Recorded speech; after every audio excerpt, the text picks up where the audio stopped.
Now, unfortunately, Robert James couldn't be with us tonight. He is ill, but he begged that the show go on, and we have a poor substitute, but I have a record of The Red Mask of Death, read by the famous Hollywood movie star, Basil Rathbone.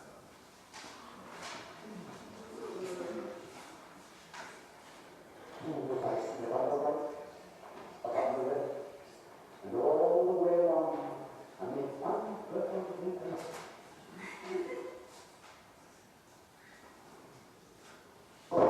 Think, alas, and all the way along, I mean, one perfect vapors far away to where the prospect terminates. Lean only.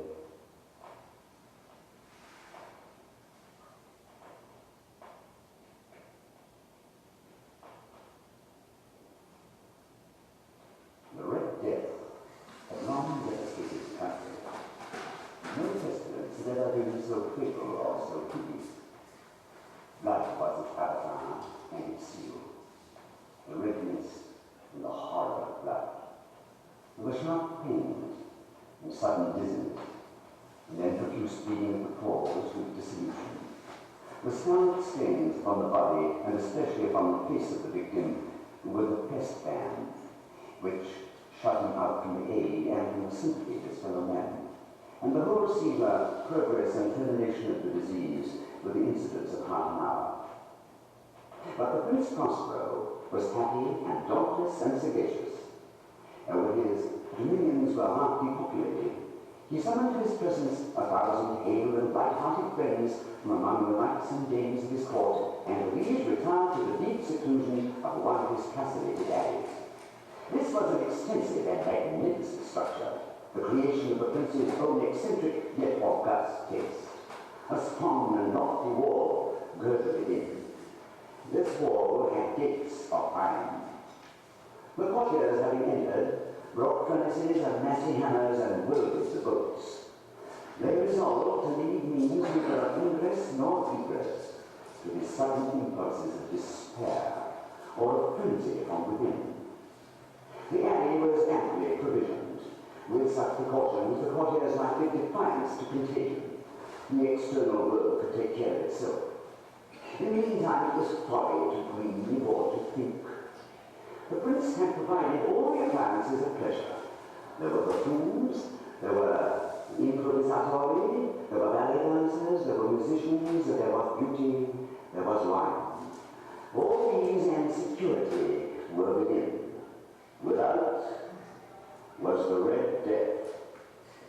It was toward the close of the 5th or 6th month of his seclusion, and while the pestilence raged most furiously abroad, that the Prince Prospero entertained his 1,000 friends at a masked ball of the most unusual magnificence. It was a voluptuous scene, that masquerade, but first let me tell you of the rooms in which it was held. There were 7, an imperial suite. In many palaces, however, such suites form a long and straight vista, while the folding doors slide back nearly to the walls on either hand, so that the view of the whole extent is scarcely impeded. Here the case was very different, as might have been expected from the Duke's love of the bizarre. The apartments were so irregularly disposed that the vision embraced but little more than one at a time. There was a sharp turn at every 20 or 30 yards, and at each turn a novel effect. To the right and the left, in the middle of each wall, a tall and narrow Gothic window looked out upon a closed corridor which pursued the windings of the suite. These windows were of stained glass whose colour varied in accordance with the prevailing hue of the decorations of the chamber into which it opened. That at the eastern extremity was hung, for example, in blue, and vividly blue were its windows. The second chamber was purple in its ornaments and tapestries, and here the panes were purple. The third was green throughout, and so were the casements. The fourth was furnished and lighted with orange. The fifth with white. The sixth with violet. The 7th apartment was closely shrouded in black velvet tapestries that hung all over the ceiling and down the walls, falling in heavy folds upon on a carpet of the same material and hue. But in this chamber only, the colour of the windows failed to correspond with the decorations. The panes here were scarlet, a deep blood colour. Now, in no one of the 7 apartments was there any lamp or candelabrum amid the profusion of golden ornaments that lay scattered to and fro or depended from the roof.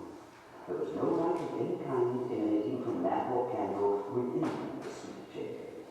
But in the corridors that followed the suite, there stood opposite to each window a heavy tripod bearing up blazing fire, that projected its rays through the tinted glass and so glaringly illuminated the room.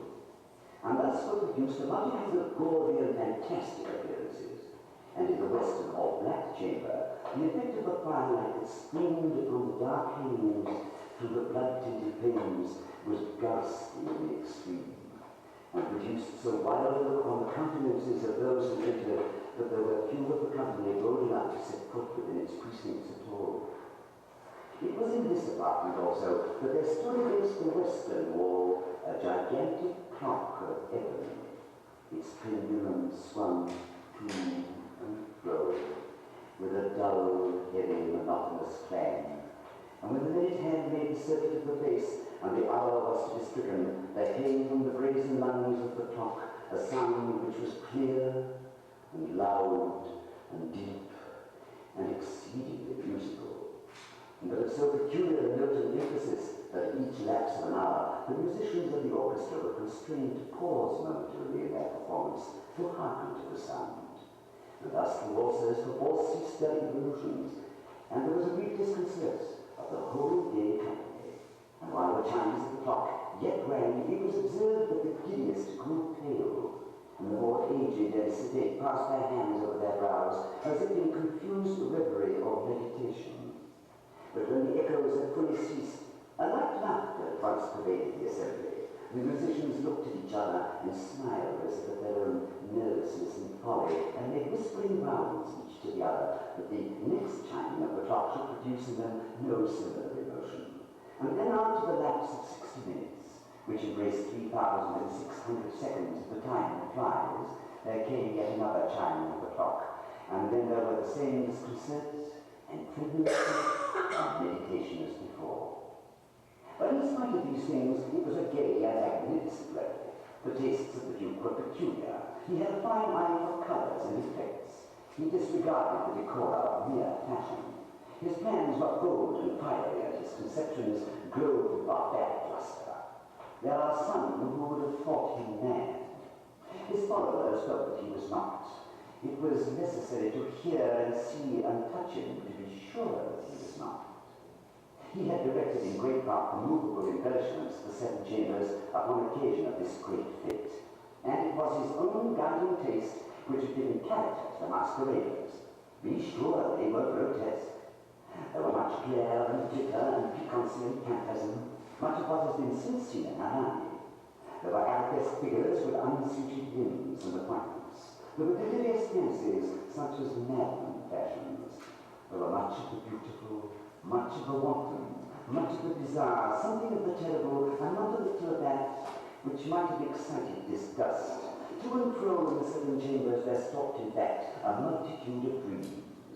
And these, the dreams, writhed in and about, taking hue from the rooms and causing the wild music of the orchestra to seem as an echo to their steps. And anon, there strikes the ebony clock which stands in the hall of velvet. And then for a moment all is still, and all is silent, save the voice of the clock. The dreams are stiff frozen as they stand, but the echoes of the chime die away, and they have endured but an instant, and the light half-subdued laughter floats after them as they depart. And now again the music swells, and the dreams live, and ride to and fro more merrily than ever, taking hue from the many tinted windows through which stream the rays from the tripods.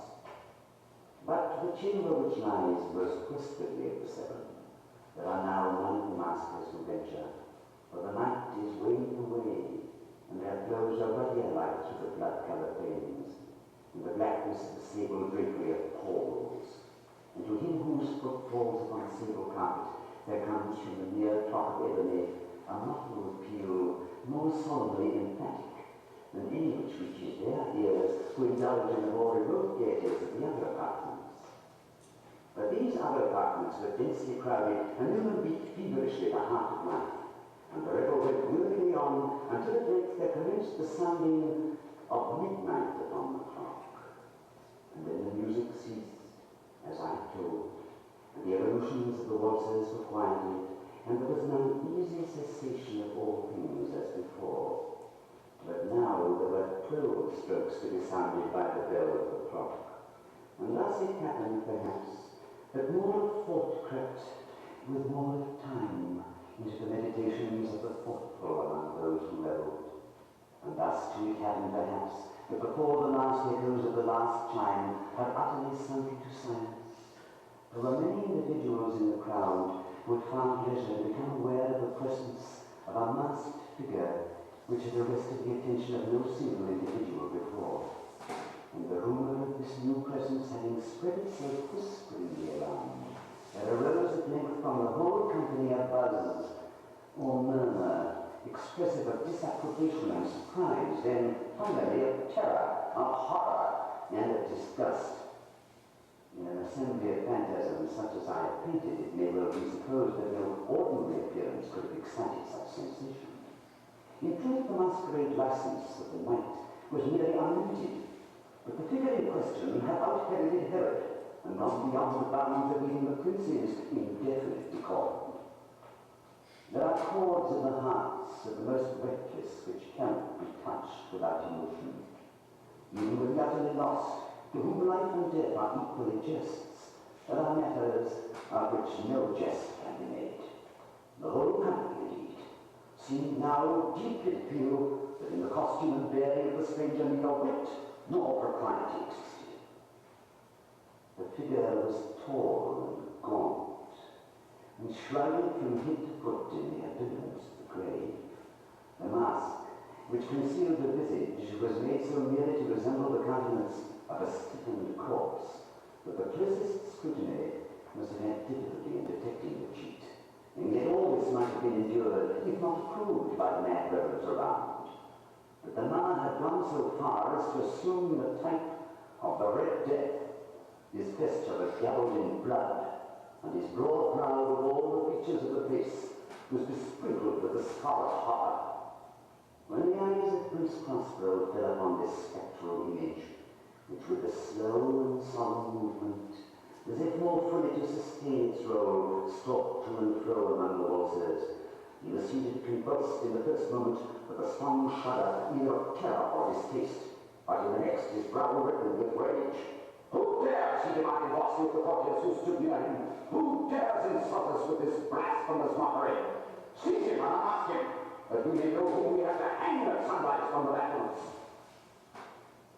It was in the eastern or blue chamber in which stood the Prince Prospero as he uttered these words. They rang through the 7 rooms loudly and clearly, for the prince was a bold and robust man, and the music had become hushed at the waving of his hand. It was in the blue room where stood the prince, with a group of pale courtiers by his side. At first, as he spoke, there was a slight rushing movement of this group in the direction of the intruder, who at the moment was also near at hand, and now with deliberate and stately step made closer approach to the speaker. But from the sudden nameless awe with which the mad assumptions of the monarch had inspired the whole party, there was found none to put forth hand to seize him, so that unimpeded he passed within a yard of the prince's person, and while the vast assembly, as if with one impulse, shrank from the centre of the rooms to the walls, he made his way uninterruptedly, but with the same solemn and measured step which had distinguished him from the first, through the blue chamber to the purple, through the purple to the green, through the green to the orange, through this again to the white, and even thence to the violet, ere a decided movement had been made to arrest him. It was then, however, that the Prince Prospero, maddened with rage and shame at his own momentary cowardice, rushed hurriedly through the 6 chambers, while none followed him on account of the deadly terror that had seized upon him. He bore aloft a drawn dagger, and had approached in rapid impetuosity to within 3 or 4 feet of the retreating figure, when the latter, in attaining the extremity of the building apartment, turned suddenly and confronted his pursuer. There was a sharp cry, and the dagger dropped on the carpet, upon which instantly afterwards fell prostrate in death the Prince Prospero.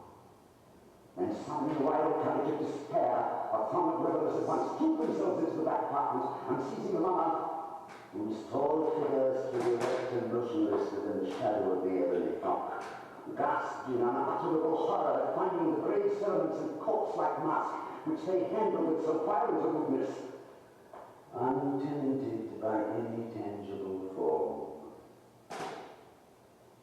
And now was acknowledged the presence of the Red Death. They come like a thief in the night, and one by one dropped the revelers in the blood-bedewed halls of their revel, and died each in the despairing posture of his fall. The light of the ebony clock went out with that of the last of the day, and the flames of the tripod expired, and darkness and decay and the Red Death held illimitable dominion over all.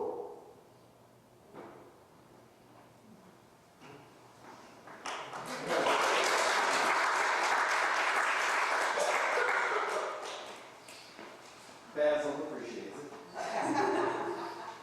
That concludes our program for this evening. Thank you so much for coming, and please join us for refreshments in the rear of the building. Good night.